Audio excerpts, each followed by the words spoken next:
Most people, when they come to see the chiropractor, have no idea what subluxation is. And that's kind of a problem because subluxation is such a big deal. So I'm going to take a little bit of time and explain exactly what it is so that you can be more informed about what's going on in your body. So, subluxation. Most people have never even heard the word before, but most people have heard of dislocation, right? So dislocation in the spine looks something like that. That would be enough to paralyze you.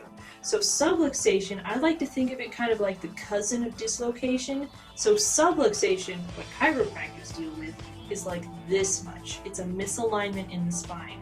And this is a really big deal for 3 reasons. There are 3 parts to subluxation. Subluxation. Remember, there are 3 parts to subluxation. So here's part 1. Part 1 is pressure on a nerve.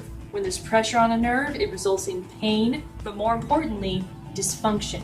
And there are levels throughout the spine that control everything that happens in your body. So if you're subluxated up in the neck, when there's pressure on a nerve, you might get neck pain, headaches, but more importantly, you could be having breathing issues, sleep issues, cognitive issues. In the mid-back, you could be having heart and lung issues, digestion issues, and in the low back, bowel and bladder issues, and even sexual issues.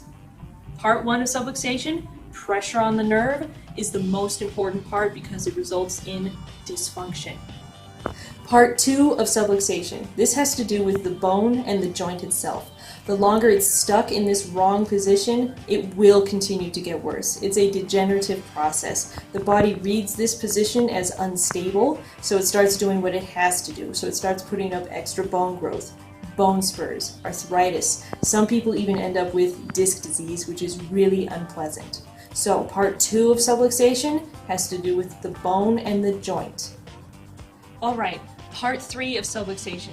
Part 3 of subluxation has to do with the muscle. The only thing a muscle attaches to is a bone. So, since the bone is out of alignment, it's going to take the muscle with it. The longer it stays like this, kind of like the bone, it will continue to get worse. You result in muscle tension, trigger points, muscle spasms, the whole 9 yards. Example of trigger points, trigger point chart. When you get active trigger points, they can travel all over the body, and that's really, really uncomfortable. So that's part 3 of subluxation, the muscle. Alright, so those are the 3 parts of subluxation, and it's actually known as a vertebral subluxation complex because there are those 3 parts. So just to recap, part 1 has to do with the nerve. Part 2 has to do with the bone and the joint. Part 3 has to do with the muscle. So that's the vertebral subluxation complex.